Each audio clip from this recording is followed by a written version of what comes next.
Ya, wah baru 3.000, males lah. Main apa tuh Dan? Misalnya melu ngene-ngene iki lho. Nah emang apa gue? Ya mengono kuwi mau.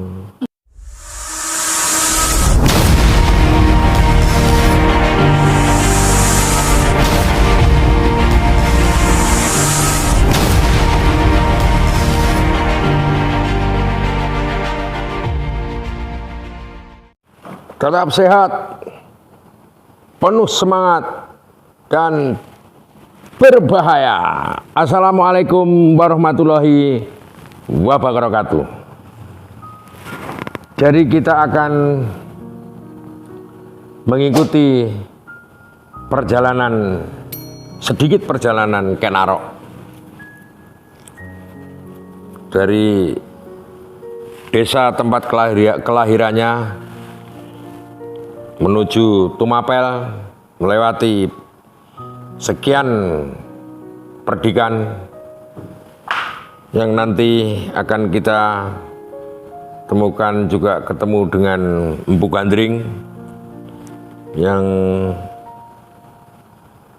ahli membuat keris, tapi bukan keris Dayanti.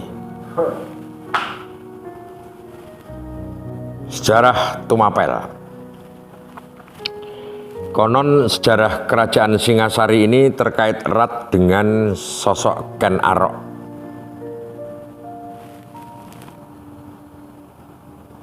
Nah, masa kejayaan kerajaan Hindu yang terletak di Jawa bagian timur ini terjadi saat dipimpin oleh Kertanegara yang wafat pada tahun 1292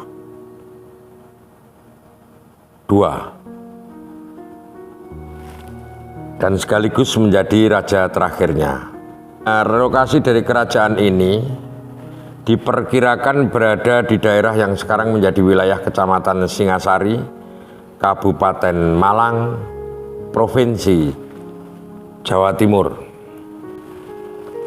Ini daerah Malang, Arema,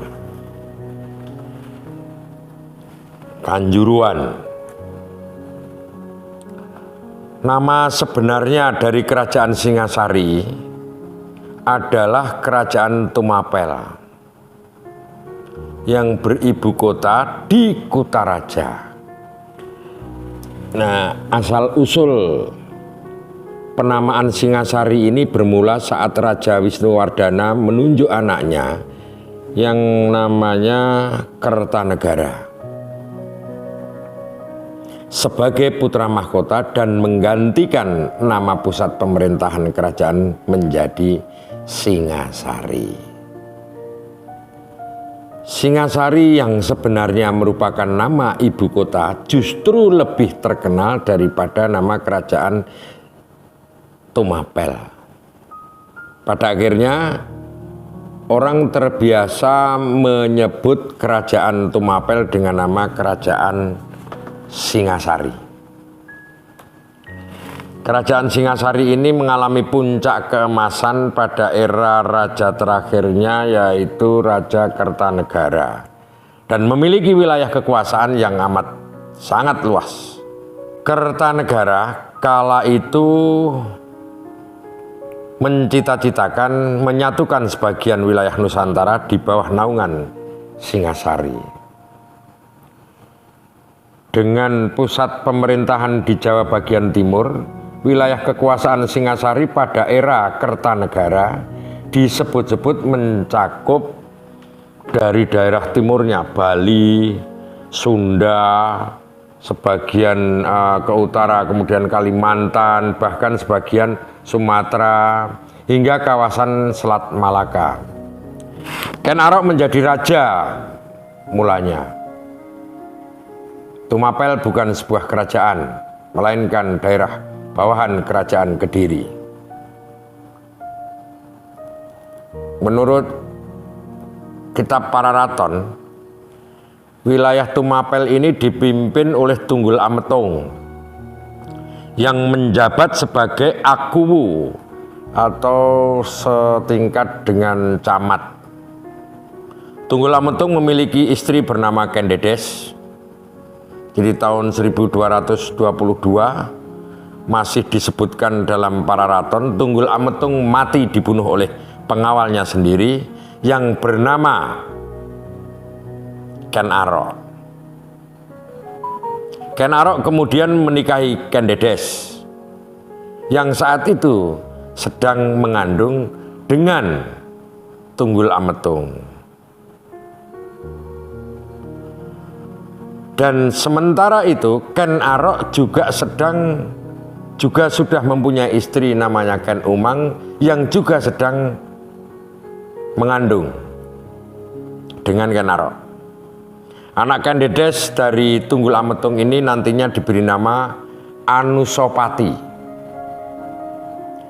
Selain beristrikan Kendedes yang merupakan janda Tunggul Ametung, Ken Arok punya satu istri yang bernama Ken Umang. Nah, ceritanya demikian. Yang kelak melahirkan anak laki-laki bernama Toh Joyo.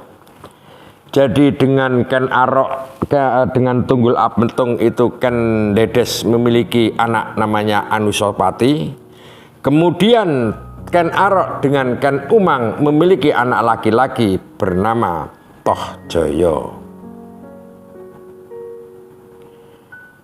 Nah, setelah berhasil membunuh Tunggul Ametung dan menikahi Kendedes, Ken Arok menjadi penguasa baru di Tumapel. Konon ceritanya, jadi Ken Arok ini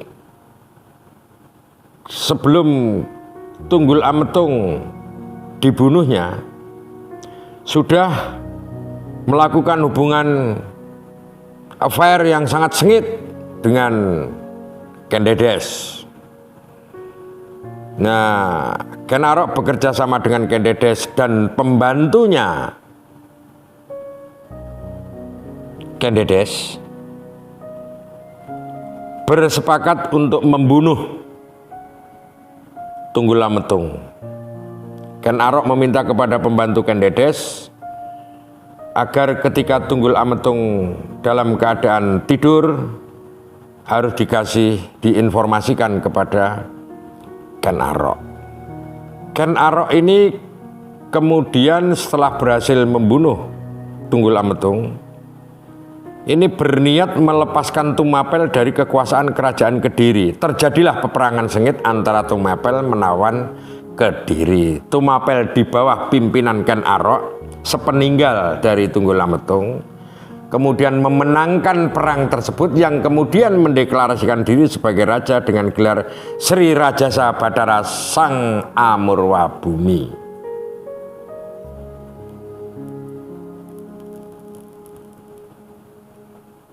Dua versi Raja-Raja Singasari dalam mengidentifikasi sejarah kerajaan Tumapel atau Singasari menurut ada dua kitab, yaitu Kitab Pararaton dan Kitab Negara Kertagama. Perbedaan ini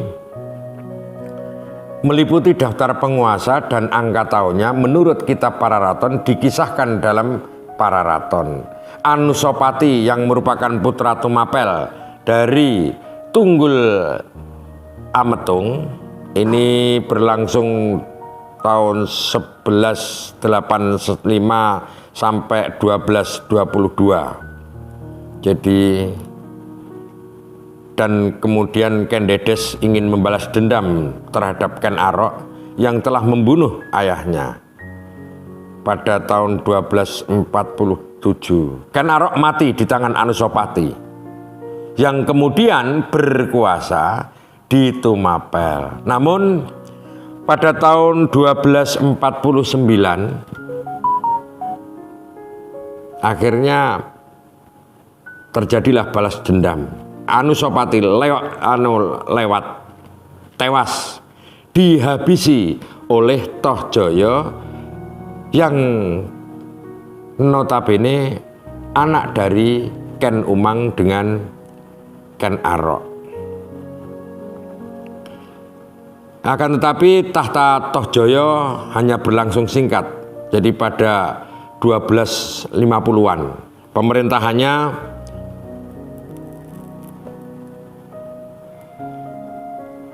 digulingkan oleh pasukan khusus yang dihimpun oleh Ranggawuni atau yang nantinya dikenal sebagai Wisnuwardana. Ranggawuni atau Wisnuwardana ini adalah anak dari Anusapati dan melanjutkan lingkaran dendam yang melingkupi tahta kerajaan Singasari. Wisnuwardana dinobatkan sebagai raja selanjutnya hingga kemudian mewariskan kekuasaan kepada putranya yang bernama Kertarajasa. Jadi Tunggul Ametung dibunuh oleh Ken Arok pada saat Ken Dedes istrinya mengandung dan kemudian melahirkan anak namanya Anusapati, dan di kemudian hari Anusapati bisa membunuh Ken Arok. Di kemudian hari anak dari Ken Umang dari istrinya Ken Umang dari Ken Arok dengan Ken Arok namanya Tohjoyo kemudian berhasil membalas dendam atas meninggalnya bapaknya, membunuh Anusapati. Jadi terus menerus sampai sekian turunan membunuh karena dendam. Jadi bisa saya sebutkan beberapa urut-urutan kekuasaan di Tumapel. Ini versi Pararaton. Jadi pertama itu Tunggul Ametung. Ini berlangsung tadi sudah saya sampaikan tahun 1185 sampai 1222. Ini menjadi raja di Tumapel. Tumapel itu sekelas dengan kecamatan. Kemudian Tunggul Ametung berhasil dibunuh oleh Ken Arok. Jadi Ken Arok berkuasa menjadi pemimpin Tumapel itu pada tahun 1222 sampai 1247. Ini membunuh Tunggul Ametung. Kemudian Tunggul Ametung memiliki anak Anusapati. Anusapati ini tahun 47 sampai 49. Jadi 1247 sampai 1249 hanya 2 tahun. Putra Tunggul Ametung dari dengan Ken Dedes. Kemudian Anusapati lah yang berhasil kemudian membalas dendam atas meninggalnya bapaknya, membunuh Ken Arok.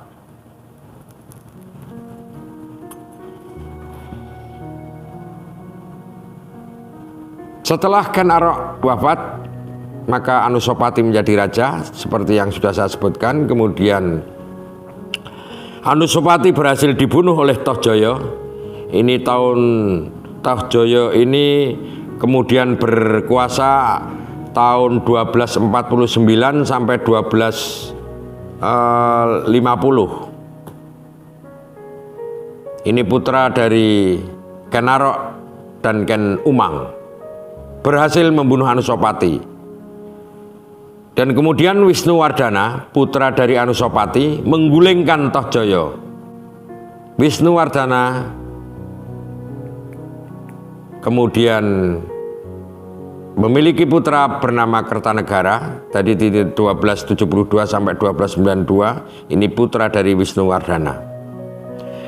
Menurut kitab Negara Kertagama, ini tidak pernah menyebut nama Tunggul Ametung maupun Ken Arok, tetapi penguasa Tumapel yang mengalahkan kerajaan Kediri menurut Kertagama adalah Ranggarajasa Sanggiri Nata Putra. Ini yang berlangsung 5 tahun dari 1222 sampai 1227. Rajasa kemudian memiliki putra bernama Anusapati. Ini versi yang lain. yang kemudian bertahta di Tumapel alias Singasari. Anusapati kemudian digantikan oleh putranya yang bernama Wisnuwardana.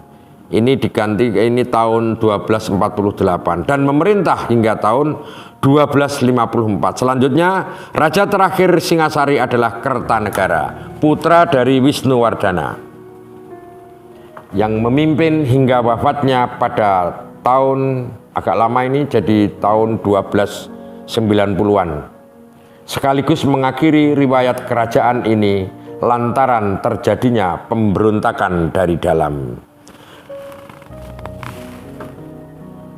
Dengan demikian, negara Kertagama tidak menyebut sosok Tunggul Ametung, Ken Arok, Ken Dedes, Ken Umang maupun Tohjoyo dalam sejarah kerajaan Tumapel alias Singasari seperti yang sudah disebutkan di dalam Pararaton.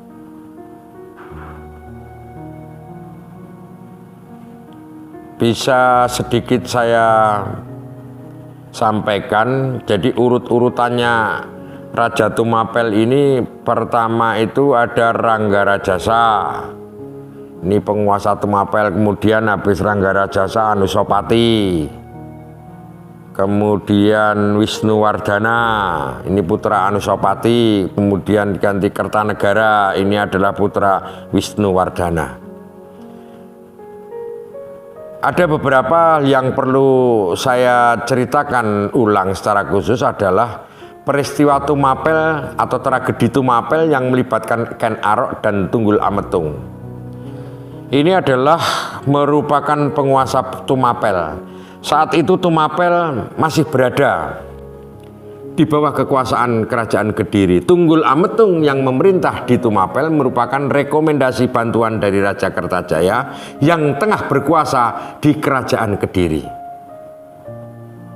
Keduanya dikisahkan mempunyai kesamaan sebagai pemimpin, yaitu sama-sama sering merampas dan memeras rakyatnya. Keduanya juga dikenal sama, bersikap keras dan cenderung menistakan para kaum Brahmana atau pendeta agama Hindu. Celakalah di kemudian hari. Sebagaimana dikisahkan dalam buku hitam putih Ken Arok, dari kejayaan hingga keruntuhan Tunggul Ametung.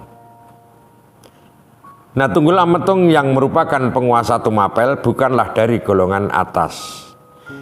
Diketahui di kemudian hari, Tunggul Ametung ini adalah anak dari seorang kasta sudra yang akhirnya diangkat Kertajaya sebagai Aku Tumapel. Berkat bantuan Kertajaya dari Kediri inilah Tunggul Ametung naik kelas menjadi Brahmana. Dari sudra, kemudian ksatria, dan kemudian menjadi Brahmana. Tunggul Ametung dikisahkan dalam Pararaton adalah Aku Tumapel saat di bawah pemerintahan Kertajaya. Ini terjadi pada tahun 1185 sampai 22. Saat itu kira jabatan Aku barangkali seperti bupati atau camat kalau di masa sekarang. Jadi pemimpin ini mempunyai kuasa terhadap daerah yang dipimpinnya. Namun seperti saat ini ada semacam pendapatan pajak yang harus disetorkan ke pemerintahan yang lebih tinggi di atasnya. Kala itu di Tumapel pun demikian. Sebagai seorang penguasa Tumapel, Tunggul Ametung harus mengirimkan upeti ke kerajaan pusat di Kediri. Tapi di tahap-tahap akhir dirinya menjadi Aku Tumapel, muncul persoalan serius, yaitu persoalan perampokan uang, membuat tidak bisa menyetorkan upeti ke kerajaan pusat. Benarkah terjadi perampokan di sebuah kerajaan yang dipimpin seorang Aku? Banyak menyebut permasalahan krusial ini dihadapi oleh Tunggul Ametung. karena mendapat karma usai menculik Ken Dedes. Jadi Ken Dedes ini menjadi istri dari Tunggul Ametung karena memang menculik dari seorang Brahmana atau pendeta Hindu bernama Empu Purwa. Pada saat itu orang tua Ken Dedes, Empu Parwa ini menyumpahi Tunggul Ametung yang menculik anaknya. Empu Parwa tahu bahwa Ametung ini adalah sosok pengusaha yang suka merampas harta kekayaan rakyat. Hal ini membuat Brahmana ini marah, apalagi ditambah dengan penculikan putri cantiknya oleh Tunggul Ametung. Memang luar biasa cantiknya Ken Dedes ini. Empu Purwa pun memberikan kutukan kepada Tunggul Ametung dan berujar bahwa ia kelak kamu Tunggul Ametung akan mati tertikam keris. Benar saja terjadi. Beberapa tahun setelahnya Tunggul Ametung benar-benar mati ditikam keris oleh Ken Arok melalui Kebu Ijo. Karena keris yang dibuatnya oleh Empu Gandring ini sebenarnya dipinjamkan oleh Kebu Ijo. Nah, di dalam kitab Pararaton mengisahkan bagaimana setelah Tunggul Ametung tewas di tangan Ken Arok, Ken Dedes akhirnya dipersunting oleh Ken Arok. Dan pada saat itu Ken Dedes tengah mengandung anak hasil pernikahannya dengan Tunggul Ametung. Bayi inilah yang dinamakan Anusapati. Yang di kemudian hari Anusapati ini wafat oleh anak dari Ken Umang dan Ken Arok bernama Toh Joyo. Demikian kira-kira ceritanya. Turun-temurun saling membunuh. Pada zaman-zaman itu, sepertinya dialog-dialog politik yang terjadi di Tumapel adalah hanya persoalan pro Tunggul Ametung atau pro Ken Arok. Nah, harapan dari kita semuanya, semoga tragedi Tumapel ini tidak terjadi menjadi tragedi Republik Indonesia, bahwa diskusi-diskusi politik yang terjadi di Republik Indonesia sepertinya janganlah kemudian mengaca kepada tragedi Tumapel, pro Soekarno atau pro Soeharto, membangun bangsa negara yang baik, berdaulat, dan demokratis. Itu menjadi cita-cita bangsa Indonesia yang hidup bernegara berdasarkan Pancasila dan Undang-Undang Dasar 45. Terima kasih. Tetap sehat, penuh semangat, dan berbahaya. Wassalamualaikum warahmatullahi wabarakatuh.